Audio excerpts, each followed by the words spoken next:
네, 어느덧 첫 번째 세션의 마지막 4부만을 남겨두고 있습니다. 이번 세션에는 재생에너지 기술의 현재와 미래를 주제로 다양한 분야의 전문가 5분을 모셔서 발표를 청해 들어볼 텐데요. 먼저 첫 번째 발표는 해저 케이블 분야입니다. 조재민 대한전선 해저사업부문 부문장님께서 오늘 발표를 해주실 예정인데요. 신재생 에너지 기술의 현재와 미래를 주제로 발표를 준비해 주셨습니다. 여러분 따뜻한 박수로 환영해 주시기 바랍니다.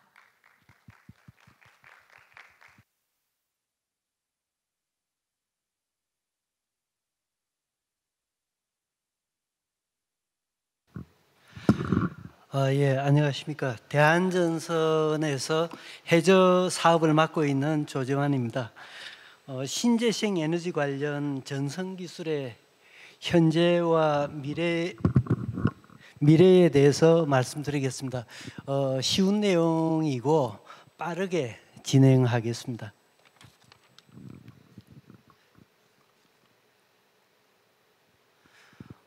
우선 시장의 현황, 그리고 해저 케이블 기술 트렌드, 그리고 대한전선의 현황 순으로 말씀드리겠습니다.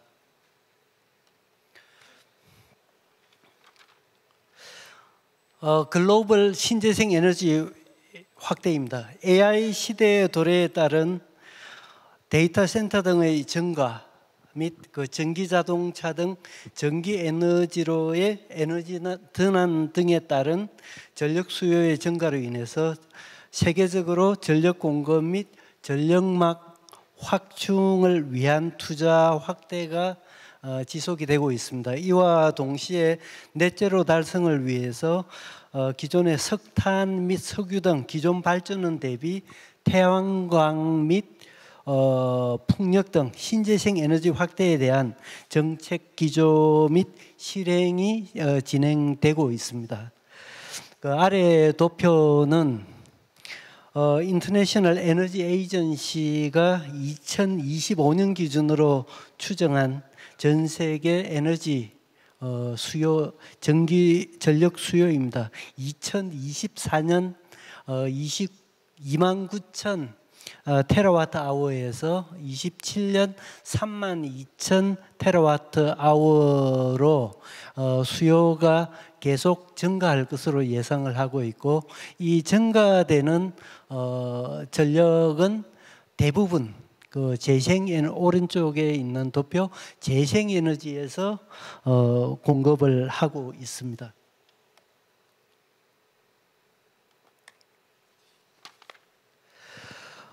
글로벌 발전량 기준 신재생 에너지 발전원은 24년부터 30년 기간의 설비 용량 기준 약 5,510기가와트가 증가할 것으로 예상을 하며, 이는 7년 전 대비 약 165%가 늘어난 수치입니다. 특히 태양광 및 풍력을 중심으로 발전 설비의 증대가 전망되며, 해상 풍력은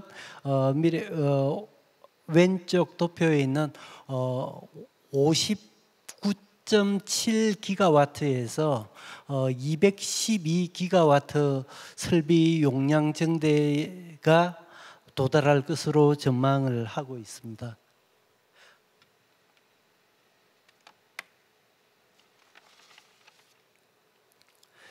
신재생 에너지 발전의 증가는 필연적으로 발전원에서 주요 전력 수요처까지의 전력 송전을 위한 신규 계통의 구축 및 용량의 증대를 요구하고 있습니다. 국내 좌측 도면 그림은 국내 에너지 고속도로 사업이나 중간에 유럽의 에너지 아일랜드 사업 등 이미 주요 국가들은 전력망 구축 사업을 적극적으로 추진하고 있고, 이는 넷제로 달성의 필수적인 축으로 고려되고 있습니다. 오른쪽 도표는 영국 내에 HVDC 라인을 해저 케이블을 이용한 개통 연계 도면입니다.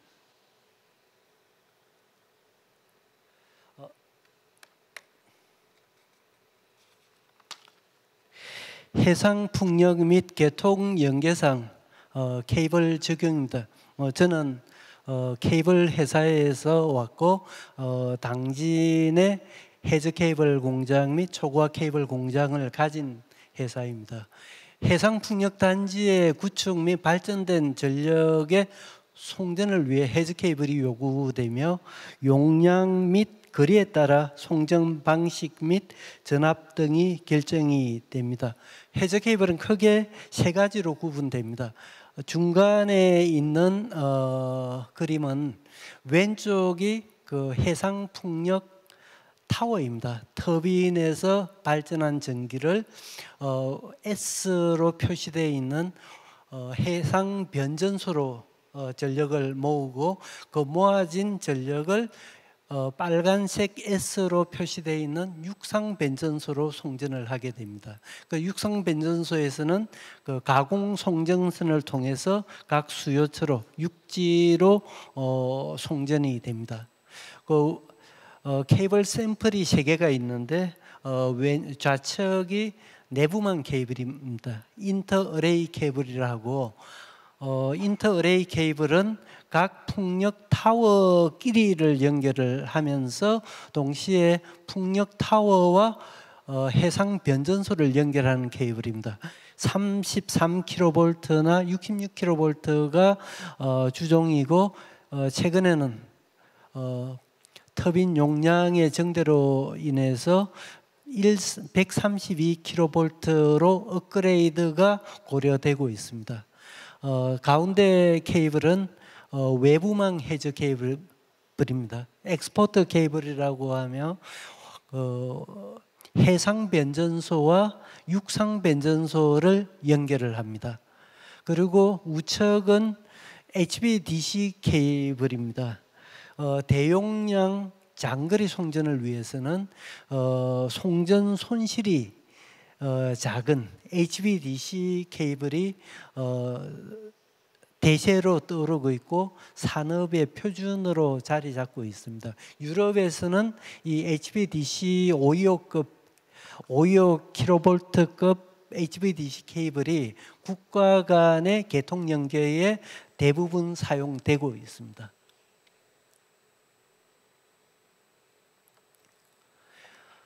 해상 풍력 시장의 확대는 해저 케이블 시장 규모의 확대로 직결되고 있고 이로 인해 해저 케이블 시장 규모는 향후 지속적으로 높은 성장세가 예상이 되고 있습니다. 아마도 금년에 해저 케이블의 수요가 지중 초고압 케이블 수요를 초과할 것으로 예상을 하고 있고 2030년에는 해저 케이블의 수요가 지중 케이블 2배 이상으로 시장이 커질 걸로 예상을 합니다. 당연히 전 세계 해저 케이블 메이커들의 주가도 많이 올랐습니다. 2030년 기준 해저 케이블 시장의 규모는 약 33조 원입니다.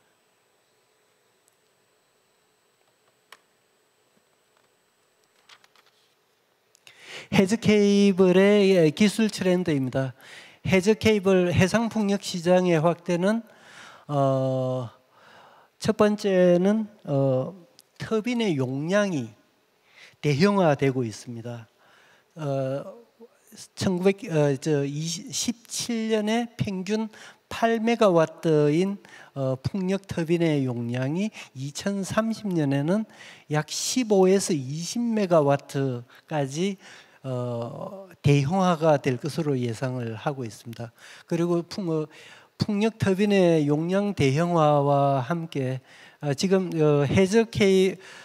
해상 풍력 타워를 설치하는 방법은 2가지가 있습니다. 고정식이 있고 부유식이 있는데 지금 현재 상업화되어 있는 해상 풍력 타워는 대부분 고정식입니다. 그리고 부유식 해상 풍력은 잠재력이 뛰어난 풍황이 좋고 기술적인 지원이 된다고 그러면 앞으로는 이 부유식 해상 풍력의 시장이 점점 점차 확대될 것입니다. 그리고 각 국가의 개통을 연결하는 그 국가 간 개통 연계는 HVDC 케이블로 연결이 되고 있고, 이 HVDC 케이블의 수요가 급격하게 증가하고 있습니다. 내부망 케이블은 기존의 33kV 또는 66kV에서 132kV 적용이 검토되기 시작을 하고 있고, 부유식 해상풍력 터빈에 수반되는 다이나믹 케이블이 개발되고 있습니다. 일부 실증 단지에서는 설치가 되어 있습니다. 그리고 국가 간 개통 연결을 위해서 HVDC 송전망이 지속적으로 확대될 것으로 예상을 하고 있습니다.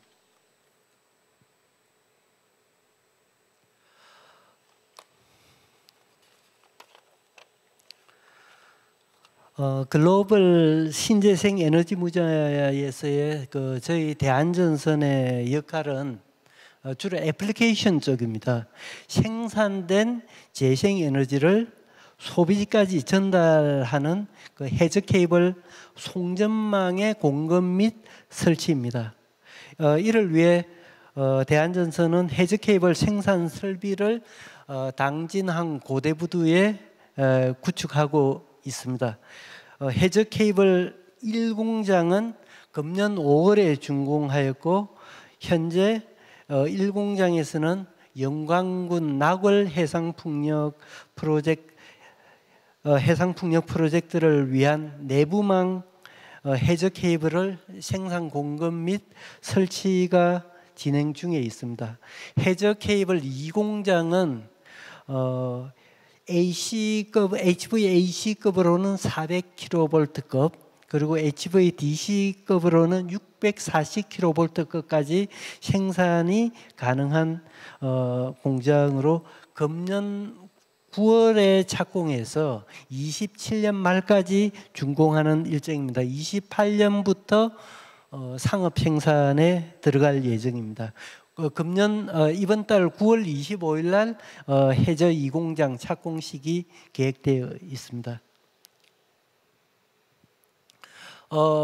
케이블 쪽을 보시면 해저 1공장에서는 인터레이 내부망 HVAC 케이블 132급까지 생산을 하고 있고, 외부망은 345kV급까지 외부망을 생산을 합니다.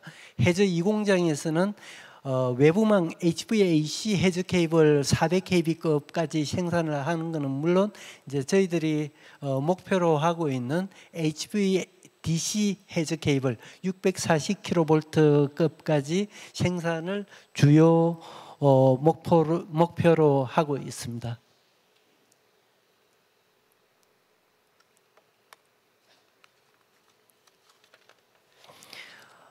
해저 개통은 해저 케이블의 생산 및 공급과 병행해서 설치가 동반이 요구되는 경우가 많습니다. 이를 위해 대한전선은 해저 케이블 포설선을 23년 말 확보를 해서 지금 현재 이용 중입니다.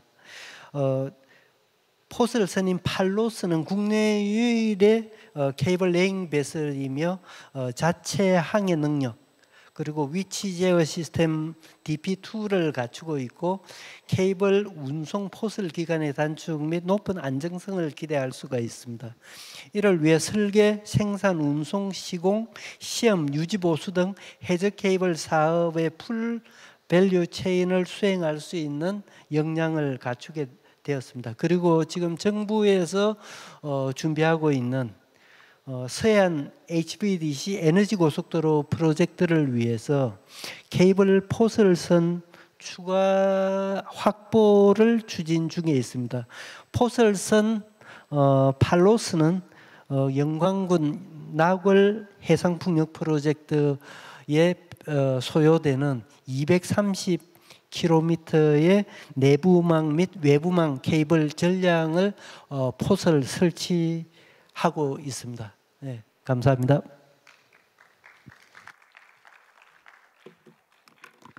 네, 오늘 대한전선 조재만 해저사업부문 부문장님께서 첫 번째 발표를 해주셨습니다.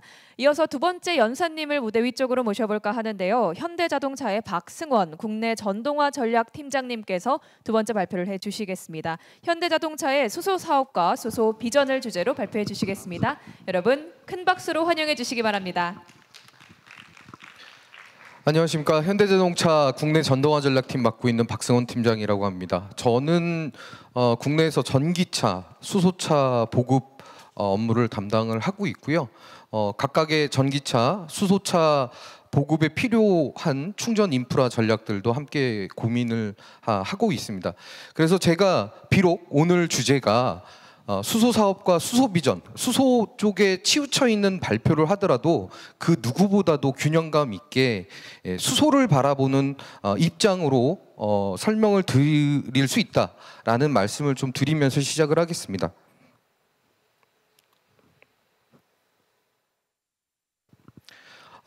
탄소 중립 왜 필요한지부터 저희가 현대자동차 그룹이 수소의 진심인 그 부분들을 드러낼 수 있는 수소 사업의 여러 가지 포트폴리오를 설명도 드릴 거고요.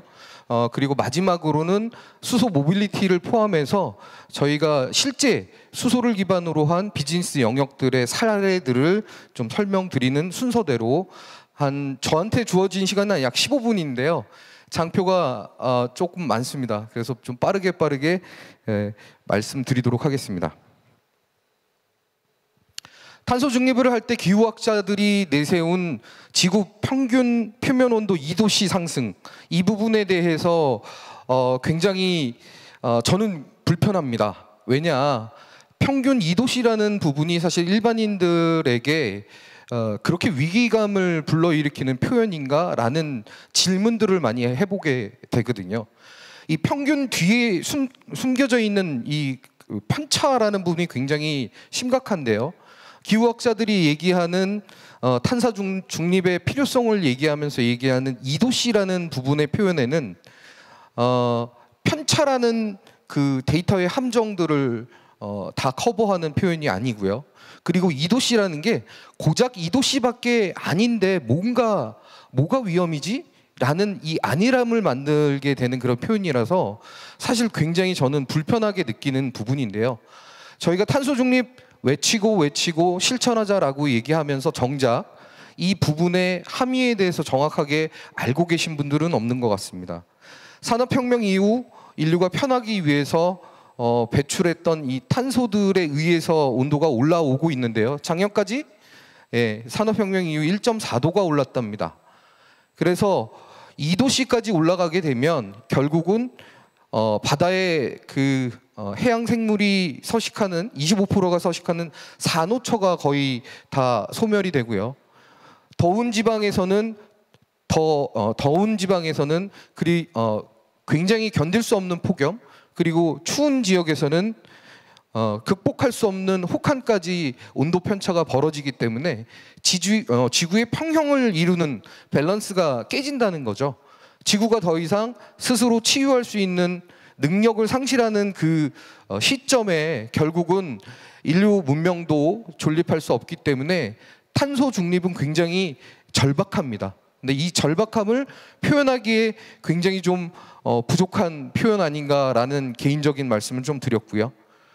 현대자동차 입장에서는 걸출한 전기차 라인업들이 많습니다. 그래서 탄소 배출 없이 탄소 중립을 수송 분야에서 이룰 수 있는데 굳이 어렵게 새로운 기술을 도전하면서 수소에 노력하고 있는 부분은 다른 이유가 있습니다. 가장 큰 이유는 전기차 100%만으로 달성할 수 없는 부분이 탄소 중립이라는 부분입니다. 뭐냐면요, 일단 그 수소 에너지 같은 경우에는 저희가 내부적으로는 기술 에너지라고 표현을 합니다.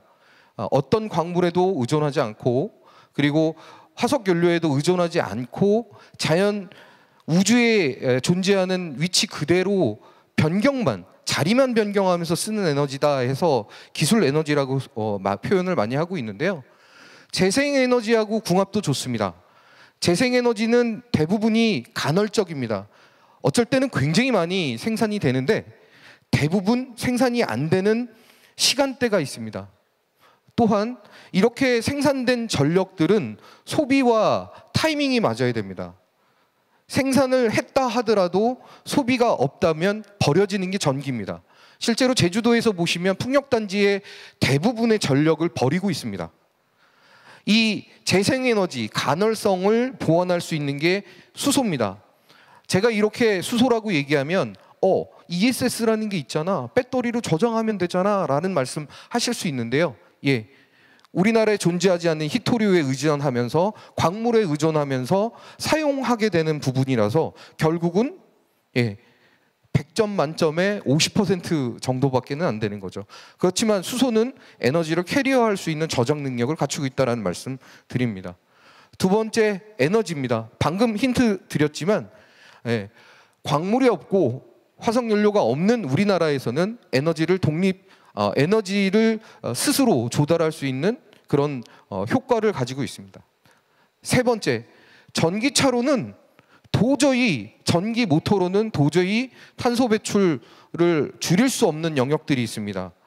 중대형 트럭 이상, 그리고 선박, 항공 이런 부분에서는 사실 수소 에너지를 활용해야지만 탄소 중립을 이룰 수가 있는 그런 부분들이 있습니다. 그 다음에 마지막 네 번째 부분에 에너지 포트폴리오 다각화라고 말씀드렸는데요. 여기서는 제가 강조드리고 싶은 부분은 그겁니다. 전기차로 모든 것을 전기화했을 때 닥쳐올 그런 상황들입니다. 전력을 더 많이, 왜냐하면 그 피크 타임이 굉장히 전력에선 중요하거든요. 피크 타임 때 소비를 맞추지 못하는 전력 공급이 된다 그러면 블랙아웃이 옵니다. 그런데 모든 것을 전기화했을 때는 지금 현존하고 있는 에너지 전력 소비의 약 한 2배 이상의 전력망을 구축하고 전력원을 확보해야 되기 때문에 재생에너지로만으로는 접근이 어렵다라는 그 부분입니다.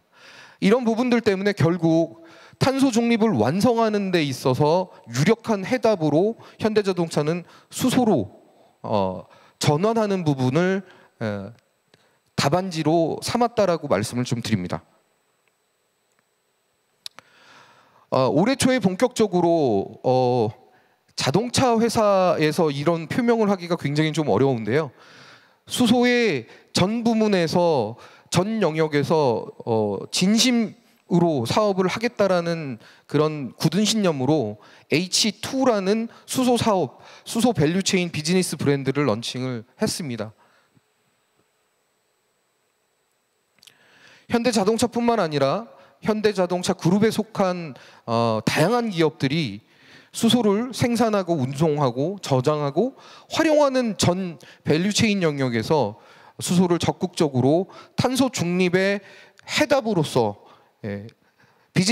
비즈니스화해서 진행을 하고 있다는 말씀을 좀 드립니다.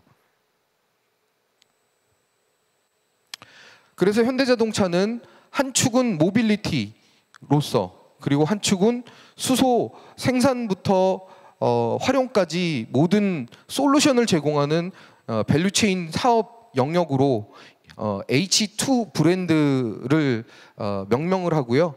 글로벌 에너지 전환 리더로서 도약하는 것들을 시동을 걸었습니다. 앞서서 계속 그리드와 포트폴리오를 말씀을 좀 드렸는데요. 상세한 거는 다음 장에서 계속 말씀드리겠습니다. 먼저 수소 생산입니다. 수소를 다양하게 생산하고 있는 수소를 생산하는 방법은 다양한데요. 그 중에서 현대자동차 그룹에서 시도한 부분은 청주, 파주, 인니에서 폐기물 자원, 쓰레기에서 수소를 생산하는 형태의 새로운 방식의 W2H라는 그런 개념으로 수소를 생산하는 새로운 방법을 시도를 하고 있고요.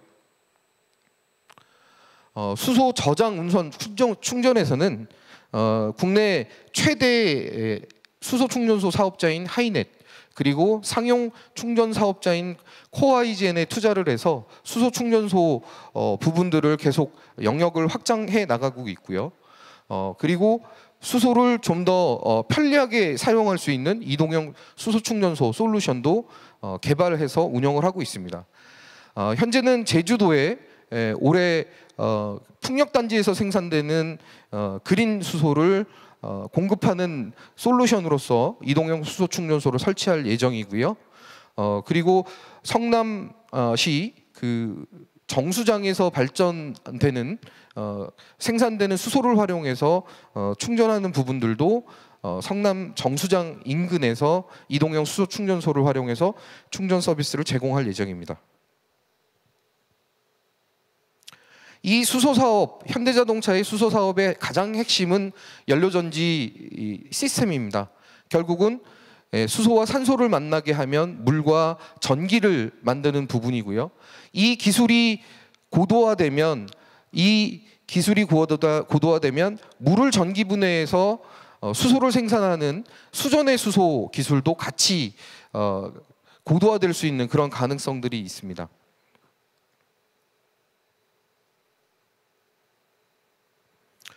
현대자동차가 이렇게 수소의 진심이었던 시작은 1998년도였습니다. 연료전지 발전으로부터 시작된 시스템 기술을 저희가 1998년도에 자동차용 연료전지 스택으로 개발을 시작을 했고요. 그래서 1세대 산타페에 2000년도에 처음으로 적용한 뒤에 2018년도에 세계 최초로 현재 가장 많이 팔려있는 수소 승용차 넥소를 런칭을 했습니다. 그리고 20년도에는 세계 최초로 대형 수소 트럭을 개발했고요. 20년도에는 시내버스용 수소 전기 버스, 그리고 23년도에는 고속버스용 수소 전기 버스를 런칭을 했고요. 그리고 얼마 전 6월 달에는 18년도에 런칭한 넥소 후속 모델인 디올류 넥소를 런칭을 했습니다. 이렇게 수소 전기차 영역에서는 글로벌 탑 티어로서 모든 그 기술과 뭐 여러 가지 책무에 대한 부분들을 먼저 고민하면서 리딩해 나가고 있다라는 말씀을 좀 드리고요. 지금까지 지난달까지 마감됐던 저희들 판매 실적을 좀 말씀을 좀 드리겠습니다. 넥소 같은 경우에는 구형 넥소 37,000대, 디올류 넥소 2,200대 포함해서 지금까지 국내에 39,000대의 수소 승용차가 운행되고 있다라고 보시면 될 것 같고요. 수소 버스도 2020년도 본격적인 보급 이래 2,500대 가량의 수소 버스를 지금 보급하고 있는 상태입니다. 수소 트럭은 현재 화물차 19대, 그다음에 수소 청소차 38대에서 57대가 국내에 운행되고 있다라고 말씀드립니다. 자, 이렇게 수소 전기차가 보급이 되면요, 전기차와 마찬가지로 탄소 배출이 제로인 거는 뭐 당연한 사실이고요. 수소 버스를 예를 들자면 수소 버스 한 대가 성인 76명이 깨끗하게 호흡할 수 있는 공기를 정화할 수 있는 그런 역량을 가지고 있다라고 보시면 될 것 같아요. 그래서 수소 버스 특성상 탄소 배출도 없을 뿐더러 가장 오염물질 배출이 많은 도로에서 공기를 정화하는 기능들도 같이 겸하고 있다라는 말씀 드립니다.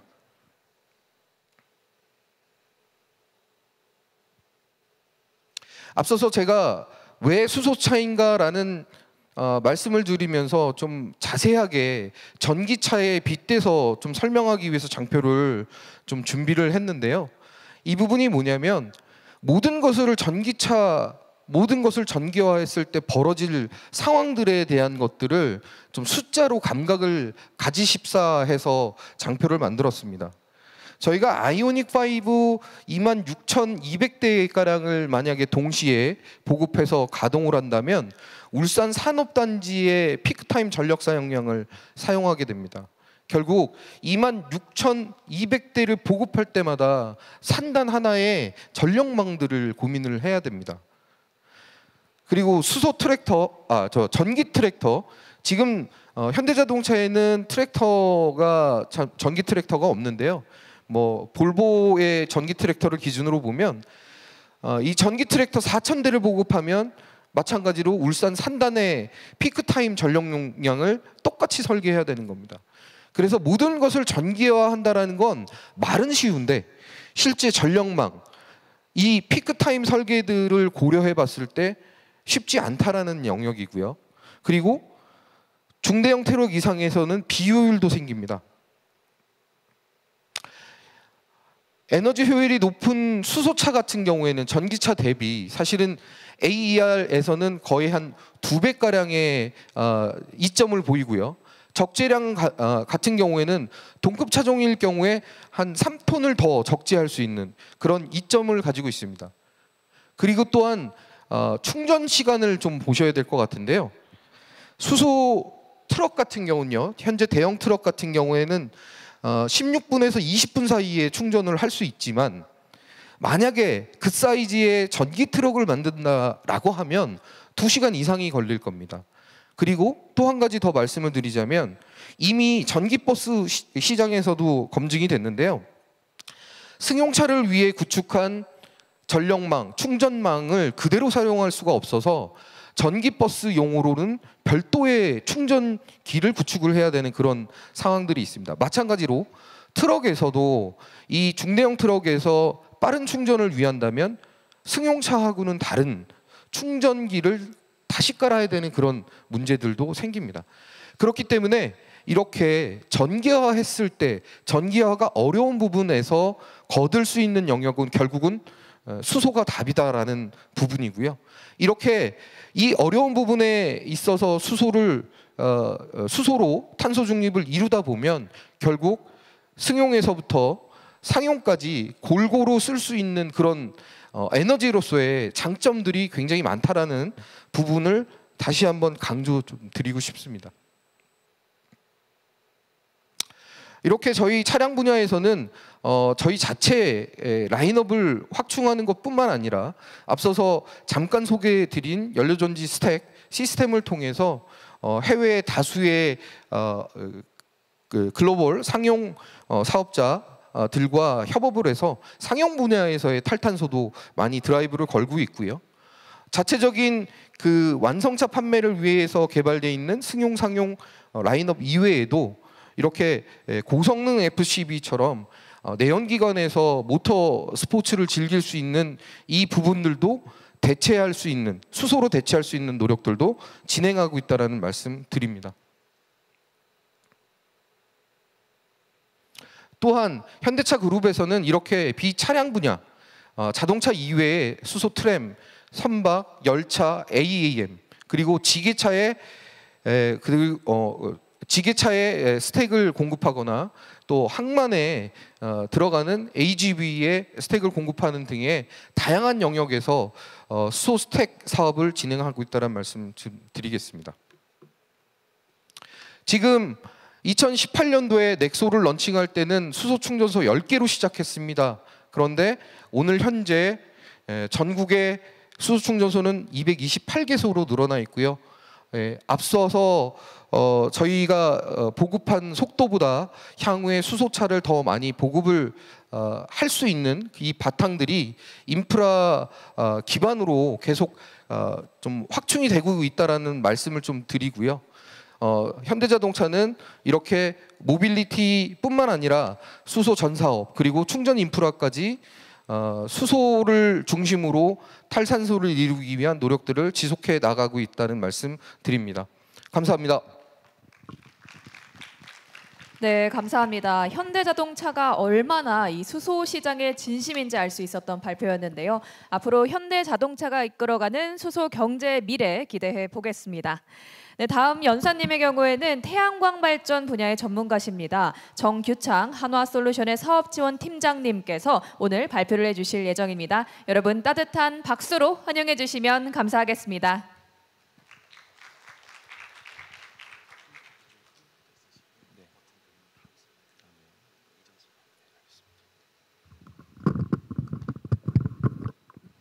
네, 안녕하십니까. 방금 소개받은 하나솔루션의 정규창 팀장이라고 합니다. 저희는 지금 이제 태양광 모듈을 집중적으로 개발을 하고 있는데 현재 그 실리콘 태양전지가 주류인데 저희는 이제 게임 체인저라고 할 수 있는 실리콘 기반 텐덤 태양전지를 개발을 하고 있습니다. 그래서 요거 관련해서 저희 현황이라든지 지금 태양광 시장 트렌드, 기술 트렌드 그리고 정부 쪽에 제언을 하고 싶은 부분을 좀 정리했습니다. 지금 글로벌 태양광 설치 용량 관련해서는 뭐 다들 아시다시피 지금 탄소 중립 관련해서 가장 손쉽게 빠르게 설치할 수 있는 에너지원이라고 보시면 됩니다. 그래서 뭐 중국이 단연 탑이고요. 지금 전 세계적으로도 거의 한 400기가, 500기가가 매년 설치가 되고 있고 지금 28년부터는 거의 한 600, 700기가와트까지도 설치될 수 있을 거라고 지금 전망을 하고 있습니다. 오른쪽을 보시면 그 태양광 모듈의 이제 기술이 어떻게 이제 변환하는지를 보실 수가 있는데요. 지금 퍼크라는 기술이 어떻게 보면 대세입니다. 아직까지 지금 5년 지나고 있는데 거의 한 60% 정도가 퍼크라는 기술이 차지하고 있고 지금 이제 오른쪽을 더 보시면 이제 탑콘이라는 기술, 그다음에 헤테로 정션이라는 기술이 조금씩 이 퍼크가 기존에 이제 잡아먹었던 거를 더 확대를 하고 있는 상황입니다. 그리고 맨 오른쪽에 보시면 아직은 좀 미미하나 2030년 이후부터는 실리콘 기반의 텐덤 태양전지가 그 부분을 차지할 것이다 라고 지금 시장조사 기관에서는 예측을 하고 있습니다. 결국에는 이 퍼크에서 탑콘, 헤테로 정션, 그다음에 실리콘 베이스드 텐덤으로 가는 부분이 효율이 결국 증가되고 출력이 증가될 것이다 라고 보통 예측을 할 수가 있습니다. 태양광이 예전에는 이제 비쌌다, 뭐 가격이 너무 비싸가지고 그 국가에서 보조금을 들지 않으면 설치를 할 수 없다라는 이제 관점이 많았는데요. 지금 이제 좌측을 보시면 그 Levelized Cost of Electricity라고 해서 전 주기에서 생산한 전력량을 분모로 하고 분자를 카펙스, 그다음에 설치 투자비와 오펙스, 그다음에 오퍼레이션 코스트를 다 더해서 나눠봤더니 점점 사실 내려가서 지금은 2010년 대비해서 약 한 10% 수준밖에 안 됩니다. 결국 이렇게 많이 LCOE가 내려갔던 원인은 뭐 태양전지의 기술 개발이 가장 컸죠. 아무래도 그 중국을 기반으로 해서 효율 R&D를 계속 해왔고 출력 상승, 그다음에 중요했던 거는 그 규모의 경제를 통해서 그 생산비를 굉장히 원가를 줄였던 부분이 큽니다. 그다음에 그 오퍼레이션 피리어드가 20년에서 지금은 25년, 30년 이상을 보증하기 때문에 굉장히 연수 자체가 늘어났다라고 보시면 될 것 같습니다. 그 뭐 각 에너지 섹터 간 LCOE 비교가 있는데요. 뭐 LCOE만 비교하는 게 아니라 뭐 시스템 코스트까지 하면 태양광이 그렇게 뭐 만만치 않은 비용이 든다라는 얘기도 있지만 어찌 됐든 간에 지금 전반적으로 다른 에너지원에 대비해서 굉장히 낮은 수준의 코스트를 보실 수가 있을 겁니다. 아무래도 이제 루프탑 같은 작은 용량 같은 경우는 규모가 작기 때문에 아무래도 단위 용량당 투자비가 좀 많이 드는 부분이 있지만 유틸리티 스케일, 굉장히 넓은 지역에 태양광을 설치하게 되면 LCOE가 굉장히 낮은 것을 보실 수가 있을 것 같습니다.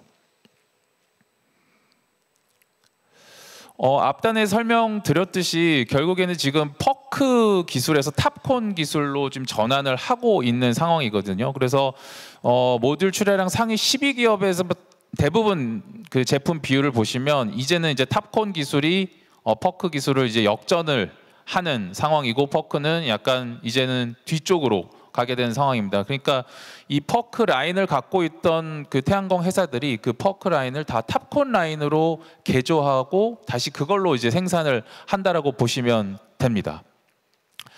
지금 그 좌측에 보시면 이제 효율 레코드를 보실 수가 있을 건데요. 이 그 랩상에서의 레코드입니다. 요거는 어떤 상용화된 레코드가 아니라 실험실 최고 효율이 실리콘, 저희가 흔히 알고 있는 실리콘 태양전지 같은 경우는 27.8%를 찍었는데 텐덤 태양전지는 지금 35%를 이미 찍고 있습니다.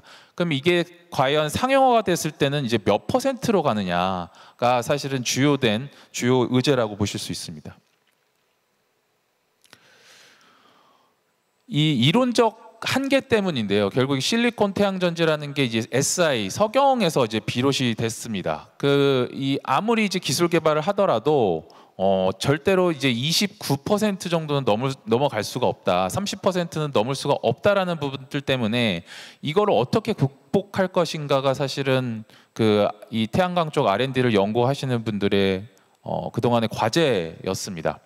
결국은 실리콘만으로는 이 부분을 해결할 수가 없기 때문에 이거를 뛰어넘는 어떤 물질이 같이 결합이 되어야지만 요 29%를 넘을 수 있겠다라는 연구들을 그동안 지속해 왔죠.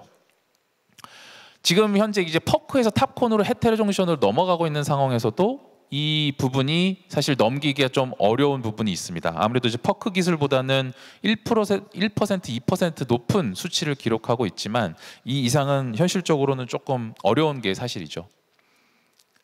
지금 결정실 실리콘 같은 경우는 예전에 2014년, 15년도에 그 태양광을 보신 분 같은 경우는 한 300와트급, 250와트급의 태양광 모듈밖에 없었습니다. 근데 지금 현재 저희가 700와트급, 600와트 중후반에서 800와트급까지도 보일 정도로 결국 이제 이 웨이퍼 사이즈가 굉장히 커졌거든요. 이제 출력이 결국 상승을 지금 하고 있고, 이 출력이 상승하고 이 면적이 커지면 커질수록 그 투자 비용, 그 BOS 비용이나 이런 설치 비용이 낮아지게 됩니다. 그래서 지금 전반적으로 그 이 M6, M10, G12를 나타내는 게 보통 이제 웨이퍼 사이즈를 나타내는 건데요. 예전에는 M6가 주된 주력이었다면 166mm, 지금은 이제 M10, 이제 제가 봤더니 이제 G12로 중국은 넘어가고 있습니다. 앞으로 이 G12 쪽으로 넘어가면서 이제 태양광 출력 자체도 700와트급이 대세가 되지 않을까 생각이 됩니다.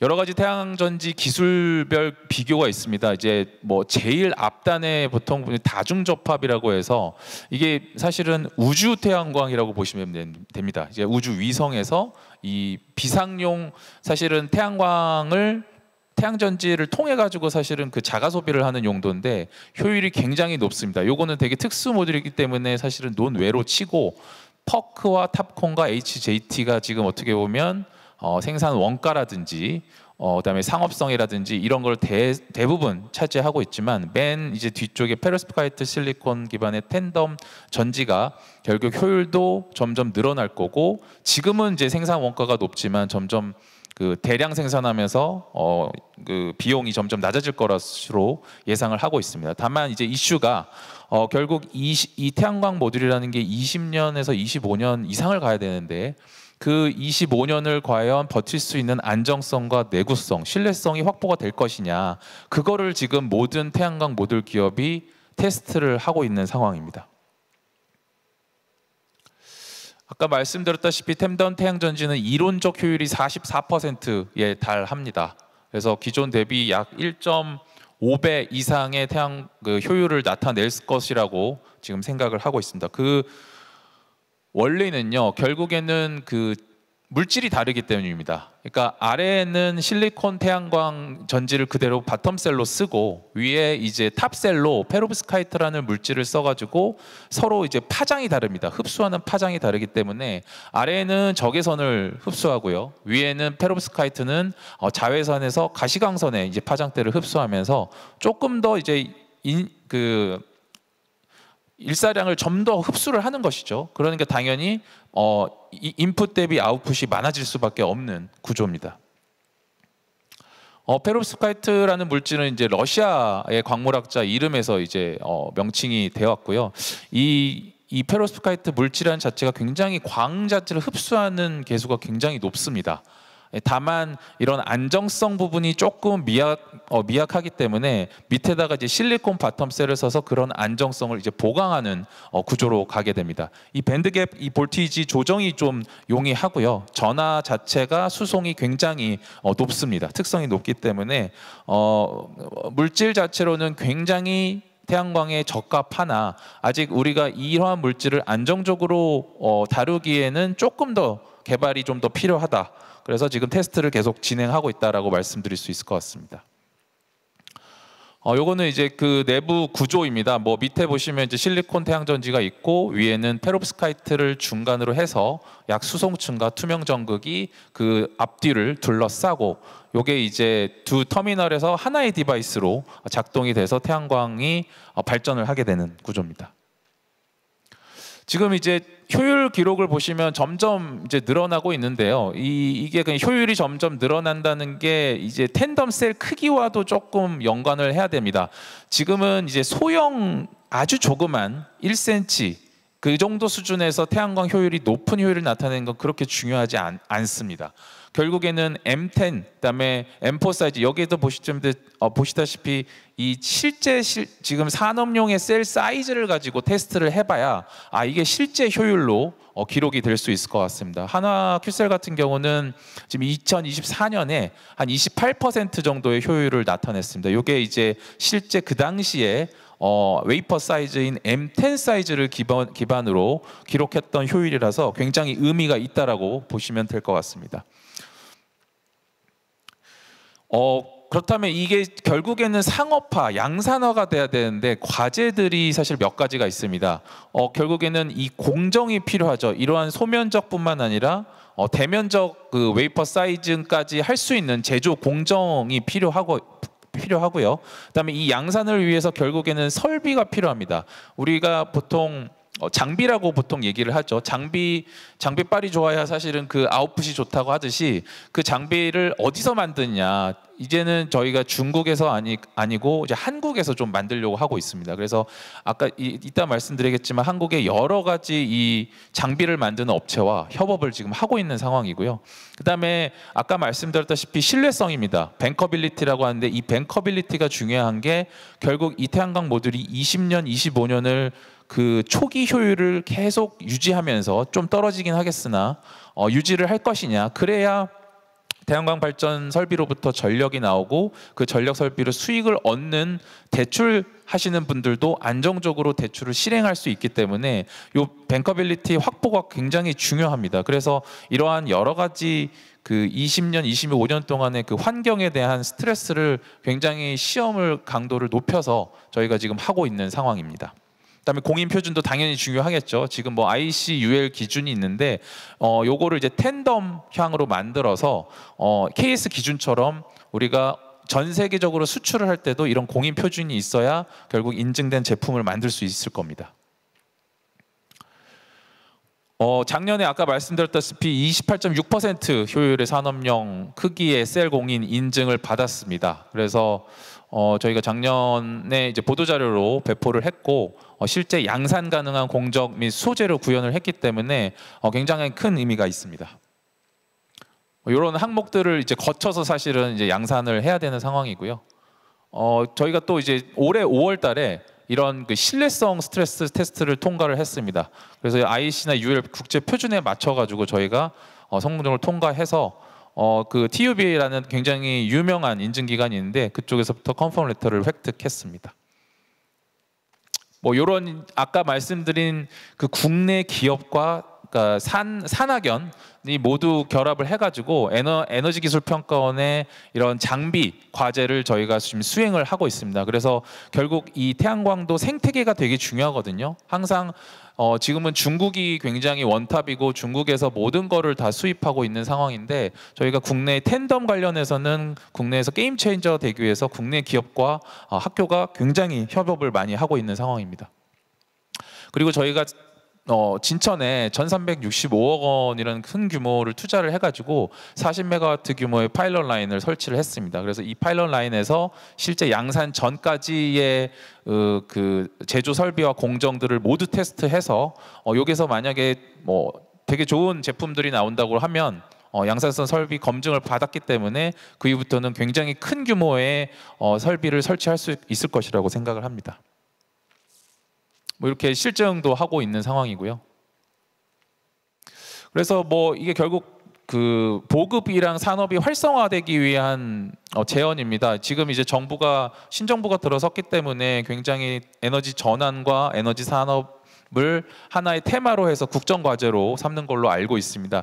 결국 보급이 확대가 되려면 여러 가지 이제 뭐 이격거리 규제라든지 개통, 그다음에 ESS, 그다음에 현재 우리나라의 맞춤형으로 유유부지가 많을 텐데 거기에 이제 확대될 수 있는 지원 개선이 필요하고요.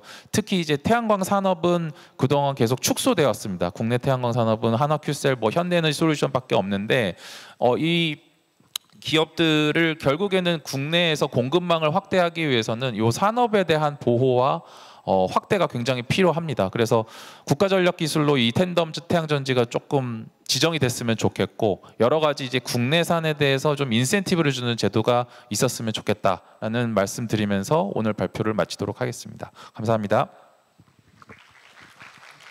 네, 감사합니다. 오늘 초효율 태양 전지 개발 현황에 대해서 발표를 해주셨습니다. 네, 이어서 다음 연사님을 무대 위쪽으로 모셔볼까 하는데요. 다음 발표는 에너지 저장 분야입니다. LS 일렉트릭의 주현우 미래 신성장 연구 팀장님께서 오늘 발표를 해주실 예정입니다. 에너지 저장 시스템 기술 동향을 주제로 발표해 주실 텐데요. 여러분 따뜻한 박수로 환영해 주시기 바랍니다.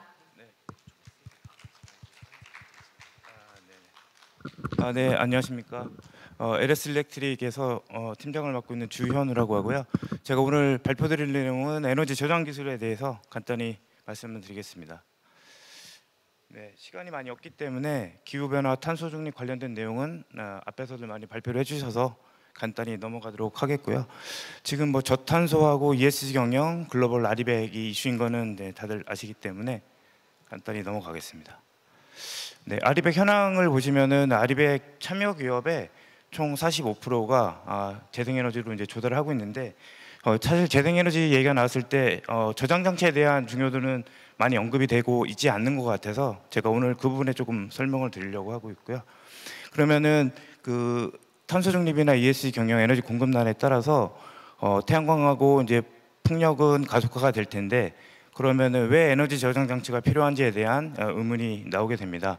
이제 좀 설명을 드리겠지만 에너지라는 것이 항상 일정하게 공급이 돼야 되는데 불행히도 태양광과 풍력 에너지는 간헐성이 높고 그 날씨 변화에 따라서 에너지 공급량이 일정하지 않기 때문에 굉장히 일정한 공급이라는 측면에서는 어려움이 많이 있고요. 그래서 재생에너지를 잘 사용하기 위한 여러 가지 방법들이 전 세계적으로 많이 도용이 되고 있는데 특히 우리나라 같은 경우에는 36년에는 신재생 설비 용량이 100기가와트를 넘어갈 것으로 지금 예상은 하고 있습니다. 굉장히 큰 규모라고 볼 수 있겠고요. 네, 그래서 에너지 저장 시스템은 사실은 이제 화석연료에서 신재생 에너지로 많이 바뀌고 있는데 그럴 때마다 생기는 것이 이 신재생 에너지의 변동성과 불확실성이 높다는 것이고요. 그 다음에 재생에너지가 급증이 되면은 재생에너지는 보통 용량이 작기 때문에 발전소에서 발전하는 것이 아니라 저희가 얘기하는 수용과 근처, 좀 배전이라고 하는데 배전 근처에서 계통에 연계가 되게 됩니다. 근데 배전 계통은 전류, 전압, 이렇게 전력이라고 하는데 흐를 수 있는 용량이 정해져 있기 때문에 그 수용성이라는 문제가 나오게 되는데요. 근데 수용성이 정해져 있고 수용성에 한계가 생기면 아무리 많은 태양광, 풍력이 생기더라도 계통에 연계되기 어려운 그런 계통 수용성의 문제가 있게 됩니다. 따라서 이제 전력 계통을 진화하고 여러 가지 다양한 솔루션을 제공하기 위한 이제 고민이 필요해 보이는 상황이고요. 네, 그래서 전력 계통을 잠시 좀 살펴보면 현재는 에너지 생산, 그다음에 에너지 전달, 에너지 소비 이렇게 좀 나눠져 있는데 지금은 발전을 하고 발전한 거를 송전을 한 다음에 뭐 변전소에서 변전을 하고 그 다음에 배전 변압기에서 변압을 좀 낮춘 다음에 수용가로 가는 그런 구조인데 이제 앞으로 재생에너지가 점점 늘어나게 되면은 재생에너지가 발전단에만 있는 것이 아니라 수용가 쪽에도 연결이 되게 되고 변전소에도 연결이 되게 됩니다. 그럴 경우에는 여러 가지 다양한 전력 계통에 필요한 솔루션들이 필요하게 되는데 특히 ESS는 발전단에도 도움을 줄 수 있고요. 수용과 쪽에도 전력 계통의 효율성이라던가 에너지 효율화 측면에서 많은 도움을 줄 수 있게 됩니다. 네. 그래서 에너지 저장 장치는 크게 총 5가지 정도로 볼 수가 있는데요. 기계적인 방식, 그 다음에 전기 화학적인 거, 그다음에 순전히 전기적인 거, 화학적인 거, 열적인 거 이렇게 나눠질 수가 있습니다. 각각의 원리는 뭐 기계적인 거는 위치나 운동 에너지로 해서 뭐 양수 발전이 있을 수도 있고, 그다음에 플라이휠 같은 게 있을 수가 있겠죠. 전기 화학적인 거는 제가 말씀드릴 이제 ESS 관련된 어플리케이션이 있을 거고요. 전기적인 거는 최근에 많이 나오고 있는 뭐 슈퍼캐패시터라든가 아니면은 초전도 자기장을 이용한 SMES라는 것이 있을 수 있습니다. 화학적인 거는 뭐 여러 가지 뭐 있겠지만 대표적인 게 수소가 될 것 같고요. 열적인 거는 뭐 헌혈이라든가 자멸을 이용한 그런 방식이 있을 텐데, 오늘 제가 설명드리고자 하는 거는 전기 화학적인 방식의 ESS가 될 텐데, 사실 ESS가 전기 화학적으로 많이 쓰이는 이유가 아무래도 반응 속도가 빠르고 에너지 밀도가 굉장히 높기 때문에 다른 에너지원에 비해서 설치가 용이하고, 그 다음에 에너지 밀도가 높으니까 아무래도 효용성이 높다라는 측면이 있을 수가 있겠습니다. 네, 그래서 ESS는 보통 이렇게 구성이 됩니다. 여기 배터리가 있을 거고, 배터리를 감시하는 BMS가 있을 거고, 그다음에 이제 배터리는 일반적으로 DC 일정한 그 다이렉트 커런트를 저장을 하기 때문에 우리가 갖고 있는 우리 계통은 얼터너티브하게 바뀌는 AC 계통이니까 요거를 충전하거나 방전할 때 그 DC를 AC로 또는 AC로 DC로 충전해주는 전력 변환 장치가 필요하게 되는데요. 이거를 보통 PCS라고 얘기를 합니다. 파워 컨디셔닝 시스템이라고 하고요. 그다음에 PCS나 BMS로부터 정보를 받아서 ESS를 전체적으로 제어할 수 있는 에너지 매니지먼트 시스템이라고 하는 EMS가 필요하게 됩니다. 그래서 이제 각각의 기능은 보시면은 배터리는 저장을 하고, PCS는 변환, 그다음에 BMS는 안전관리, 상태 모니터링을 하게 되고요. EMS는 운영 최적화라든가 계통에서 필요한 에너지를 제때제때 전달하는 그런 역할을 하게 됩니다.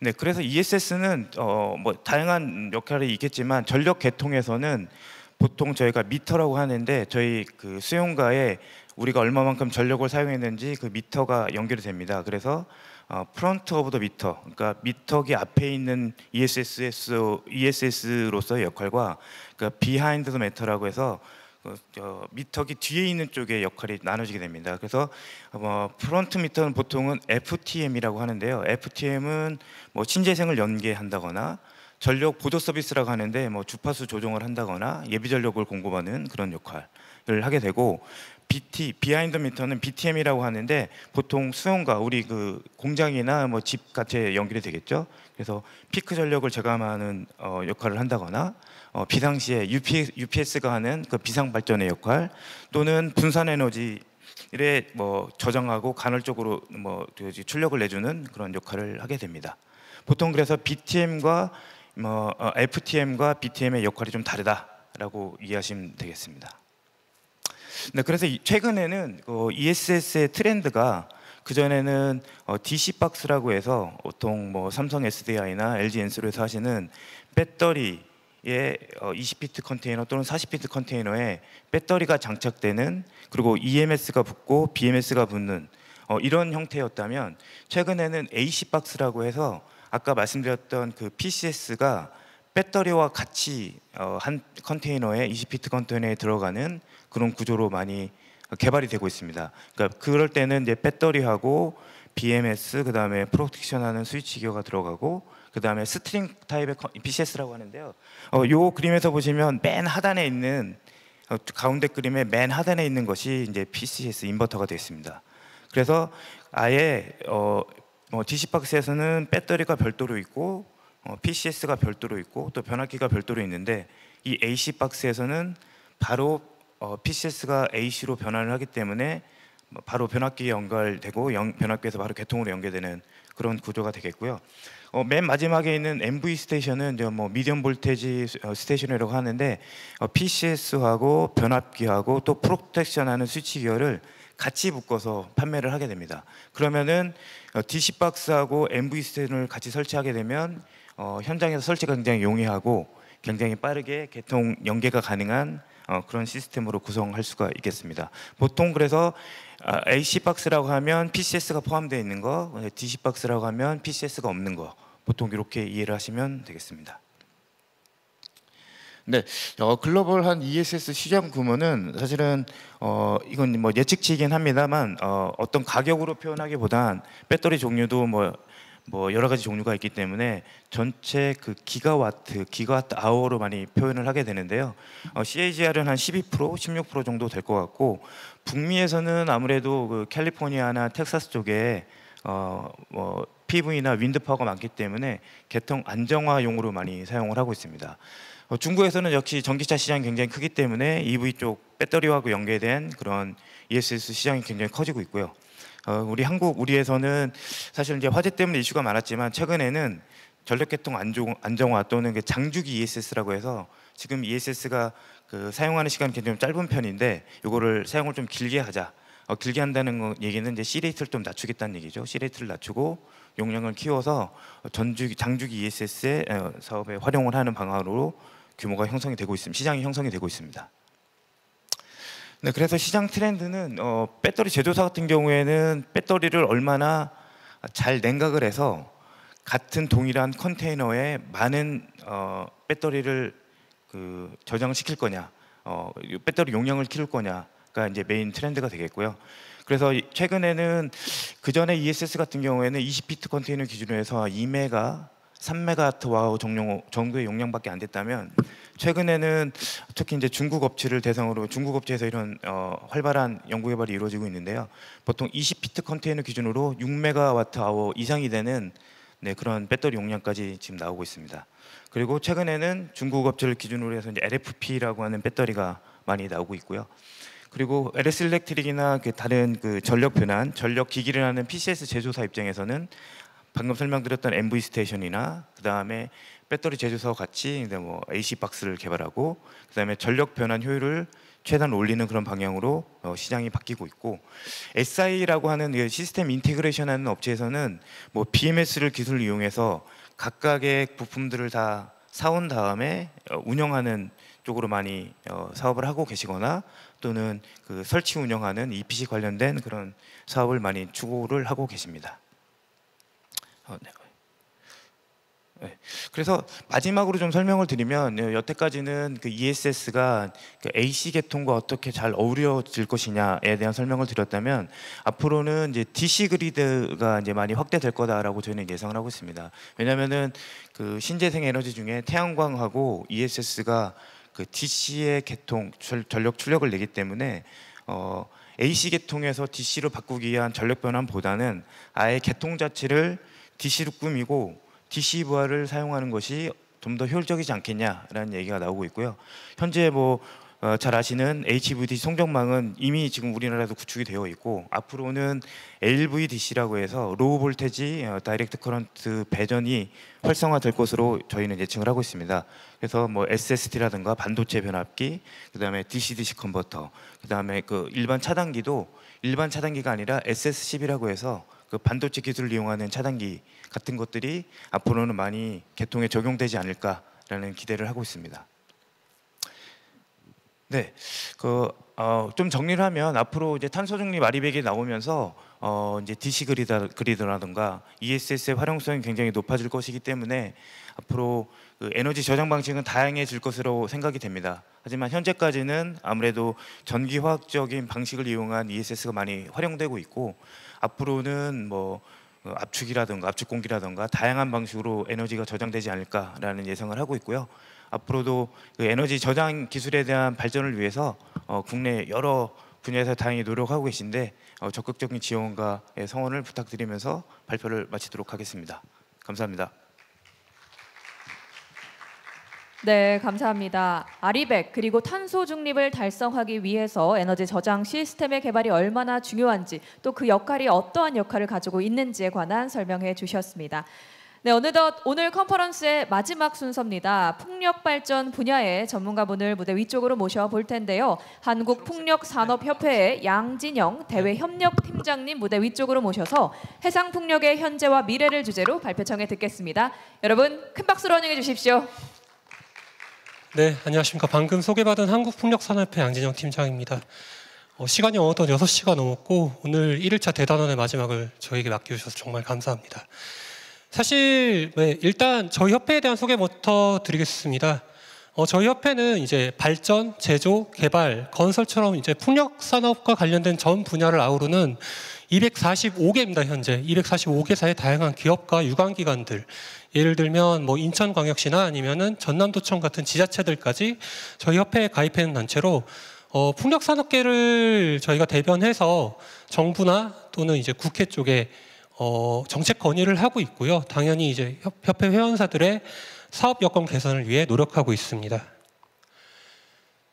네, 뭐 사실 준비 많이 와 있습니다. 근데 오늘 주제 자체가 이제 재생에너지 기술의 현재와 미래이니까 이번까지만 진행을 해보고자 합니다. 시간적인 여건도 있고요. 첫 번째로 국내 풍력 시장의 현황입니다. 2024년 기준으로 풍력발전단지 6회상 같이 합쳐서요. 풍력발전단지는 총 127개소가 있고 여기에는 풍력발전기 875기가 있습니다. 2013년도에 비해서 용량으로 따지고 봤을 때 15.12%가 증가한 2.2기가와트가 지금 현재 2024년 기준으로 설치되어 있다고 보시면 됩니다. 다음은 연도별 신규 그리고 누적 설치 현황에 대한 내용인데요. 그 왼쪽에 누적 설치량 빨간 그래프를 보시면 2014년도부터 좀 그 증가세가 가팔라지는 걸 보실 수 있습니다. 2014년도에 이제 신재생에너지 기본계획과 정부의 재생에너지 2030 계획처럼 정부가 재생에너지를 확대하겠다는 기조를 보인 부분이 있고요. 2012년에는 이제 RPS 제도가 시행됐고, 그 다음에 서남해, 제주, 그 서남해와 제주 같은 지역에 그 해상풍력단지가 설치된 부분도 여기에 영향을 끼쳤다고 볼 수 있습니다. 2014년에는 오른쪽에 보시다시피 자은 주민 그리고 양양 만우산 같은 육상풍력단지 6곳이 설치됐고요. 해상풍력은 제주 한림해상풍력 한 군데가 설치됐습니다. 다음은 풍력발전 사업 전기 허가를 획득한 거를 저희가 정리를 해봤습니다. 왼쪽에 보시면 먼저 육상풍력발전인데요. 육상풍력발전의 경우에 이제 우리나라 오른쪽과 동쪽과 그리고 남쪽에 주로 위치를 하고 있습니다. 강원도, 경상북도, 전라남도, 경상도 같은 지역이죠. 그리고 해상풍력은 반대로 이제 서쪽, 왼쪽 지역과 그 다음에 이제 남쪽에 위치를 하고 있습니다. 전라남도, 울산, 경기, 인천, 충남 같은 지역에 해상풍력 발전과 관련된 전기사업 허가가 나 있는 것을 보실 수 있습니다. 이 사진은 제주도에 있는 제동목장에 박정희 대통령의 지시로 처음 세워진 우리나라의 첫 번째 풍력발전입니다. 3kW짜리인데 지금 현재의 풍력발전과는 좀 많이 다른 형태라고 하더라고요. 저 사진에서 보시면 그 가운데 오른쪽 위에 빨갛게 그리고 하얗게 솟아있는 약간 뾰족한 부분이 이제 최초의 풍력발전기라고 보시면 되고, 현재는 지금 제동목장에 저 터만 남아있는 상태입니다. 그래서 저희 풍력협회는 2월 27일을 한국풍력의 날로 삼아서 매년 기념하는 행사를 하고 있습니다.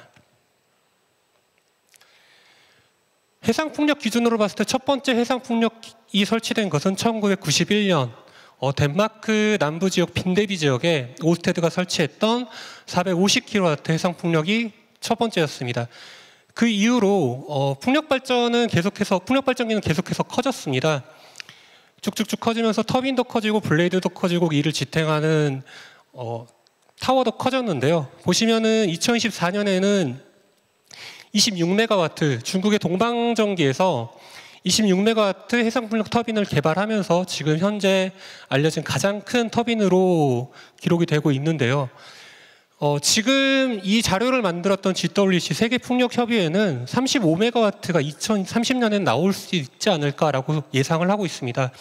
그러나 사실 말씀드리자면 업계에서는 20메가와트가 넘어가는 순간부터 그 무게에 대한 하중에 대한 이슈가 생기기 때문에 더 이상 무작정 키울 수는 없다라는 게 업계의 중론입니다. 그래서 현재 사실 제일 많이 쓰이고 있는 터빈도 14에서 16메가와트짜리 터빈입니다. 다음은 발표가 좀 겹친 부분이 있습니다. 그 해상풍력을 이제 나눌 때 하부 구조물의 형태에 따라 고정식과 그 다음에 부유식 풍력 발전으로 나누는데요. 고정식 풍력 발전은 먼저 설명드리면 고정식 해상풍력은 다시 모노파일과 자켓으로 나뉩니다. 왼쪽에 있는 모노파일은 보시기에도 형태가 단순하죠. 그래서 시공 절차가 빠르고 설치 비용이 낮다는 장점이 있습니다. 저 황토색 부분이 이제 그 아래 해저 지형을 설명한 건데요. 모노파일은 보시다시피 조금 그 바닷가가 낮은 바다와 가까운 연안에 설치되는 형태고요. 사실 여태까지 설치된 해상 풍력들 중에 특히 유럽 쪽에서 가장 많이 설치된 형태로 알려져 있어서 그 안정성은 잘 알려져 있습니다. 오른쪽에 있는 자켓 형태로 보시기에도 약간 좀 더 이제 견고한 모습이 보이죠.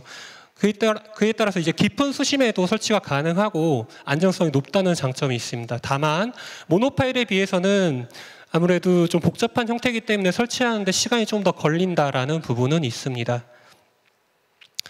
다음 사진은 모노파일인데요. 사실 우리나라에서 모노파일은 아직 설치된 발전단지는 완공된 곳은 없습니다. 이 보여드린 사진은 영광-낙월 해상풍력에서 설치하고 있는 사진은 아닌데 여러분들의 이해를 돕기 위해 가져온 사진이고요. 영광-낙월 해상풍력에서 현재 공사 중인 영광-낙월 해상풍력이 처음으로 우리나라에서 모노파일을 채택해서 지금 현재 공사 중입니다. 반대로 자켓 타입 같은 경우에는 많이 쓰였죠. 이제 서남해 해상풍력에도 쓰였고 제주도에 있는 한림 해상풍력에도 쓰였습니다. 부유식 풍력 발전을 이제 설명을 드리면 이제 다 아시겠지만 부유식 풍력 발전은 풍력 업계에서는 이제 미래의 기술이라고 얘기를 합니다. 특히 우리나라 같은 경우에는 아무래도 이제 국토가 좁기 때문에 해상 풍력을 활용을 해서 재생에너지를 얻는 게 가장 큰 재생에너지를 확보할 수 있는 방법인데 부유식 풍력 발전이 중요한 이유는 부유식 풍력 발전을 통해서 먼 바다에 설치할 수 있고 먼 바다에 설치하면 이제 바람의 질이 좋기 때문에 더 높은 전력 에너지를 얻을 수 있다는 장점이 있습니다. 크게 이제 반잠수식, 스파형, TLP, 바지형 네 가지로 나뉘는데요. 반잠수식은 이제 커다란 부유체, 아까는 하부 구조군이었지만 여기선 부유체입니다. 커다란 부유체를 통해서 안정을 시키고 그 위에 이제 풍력 터빈을 설치하는 구조로 현재 세계에서 설치 중인 그 부유식 풍력 발전 중에 가장 많이 쓰이는 형태입니다. 그 다음은 스파형으로 그 원통형 부유체를 통해서 이 부력을 사용해서 안정성을 확보하는 형태인데 굉장히 깊은 바다나 이제 거칠은 바다에 주로 어울리는 잘 적합한 형태라고 보시면 됩니다. TLP는 텐션 레그 플랫폼 인장 계류형 부유체라고 저희가 부르는데 보시면 아래쪽으로 고정을 시켜놨죠. 저 계류선을 통해서 바닥에 지지를 해놨기 때문에 위아래로 흔들리는 파도에서 굉장히 잘 버텨주는 형태입니다. 바지형은 보시면 반잠수식과 약간 비슷하다고 보실 수 있는데 그 바지선처럼 넓고 이제 얇은 형태의 부유체를 사용을 하고 있습니다. 그래서 아무래도 반잠수식보다는 좀 더 용량이 낮은 더 가벼운 풍력 터빈을 사용할 때 활용됩니다. 다음은 2017년도에 에키노르가 지은 하이윈드 스코틀랜드 첫 번째 이제 부유식 해상 풍력 발전 단지로 보시면 터빈 5기가 설치된 것을 보실 수 있습니다.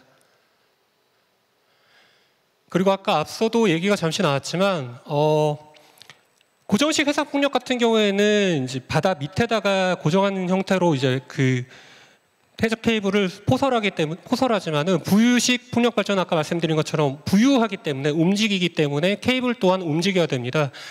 그래서 다이내믹 케이블이라는 걸 쓰는데요. 우리나라에서 현재 LS전선이 이 기술을 가지고 있습니다. LS전선은 CIP가 2030년까지 울산 쪽에다가 이제 개발하는 해우리 1, 2, 3 중 이제 세 번째 공급할 것으로 예상이 되고 있는데 아무래도 이제 부유식 풍력 발전이다 보니까 해우리 1, 2, 3 같은 경우에는 울산 연안에서 80km가 떨어진 지역에 설치가 되는 형태입니다. 다음은 이제 풍력 발전을 얘기할 때 빼놓을 수 없는 저희뿐만 아니라 태양광도 마찬가지겠죠.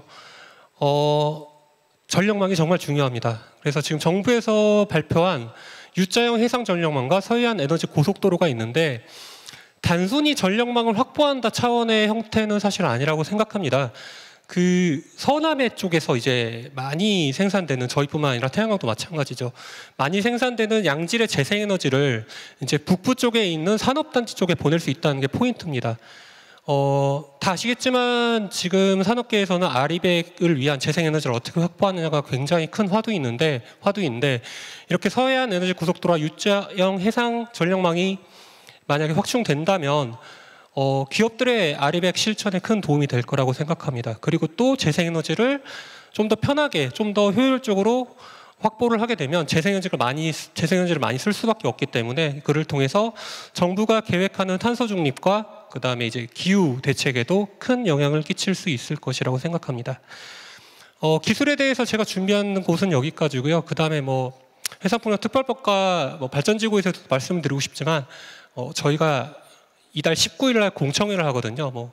서울 쪽에서 열리긴 하지만 그쪽에 혹시 참여해 주실 수 있다면 거기에서 저희가 좀 더 깊은 얘기를 드릴 수 있을 것 같습니다.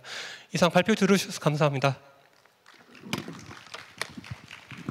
네, 감사합니다. 해상 풍력의 현황에 대해서 오늘 발표를 해주셨는데요. 오늘 이렇게 제9회 충청남도 탄소중립 국제 컨퍼런스의 모든 순서가 끝이 났습니다. 오늘 함께해 주신 국내외 연사님, 패널 여러분, 그리고 무엇보다도 끝까지 함께해 주신 참석자 여러분들께 다시 한 번 더 진심으로 감사 인사드리겠습니다. 오늘 이곳에서 나온 지혜와 연대가 탄소 중립과 지속 가능한 미래로 이어지기를 기대하겠습니다. 내년에 더 풍부한 세션으로 다시 한 번 더 찾아뵙겠습니다. 감사합니다. 조심히 돌아가십시오.